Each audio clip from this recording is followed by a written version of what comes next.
Aunty aunty aunty aunty aunty, এই দেখো তোমার জন্য কাঁচা কাঁচা আম এনেছি। ও তাই নাকি? কোথা থেকে এনেছো? গাছ থেকে।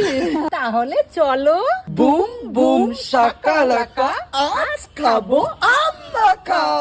স্যান্ডি সোনা, নীলাঞ্জনা মা, সিতু বেটা আর প্রিয়াঙ্কা মায়ের জন্য বানিয়েছিলাম এই গরমে আম মাখা। তারপর আমটা ছুরির সাহায্যে খোসা না ছাড়িয়ে লম্বা লম্বা বরাবর কেটে নিলাম। নুন, চাট মশলা, চিলি ফ্লেক্স, শুকনো লঙ্কার গুঁড়োও দিতে পারেন এবং সব শেষে কাসন্দি দিয়ে ভালোভাবে মাখিয়ে নিলাম। বাস রেডি হয়ে গেল চটপটা আম মাখা। গাছের টাটকা আম আর সাথে যদি এমন ভালো মানুষেরা থাকে তাহলে খাবারের চটপটার সাথে জীবনেও চটপটা চলে আসে। দারুণ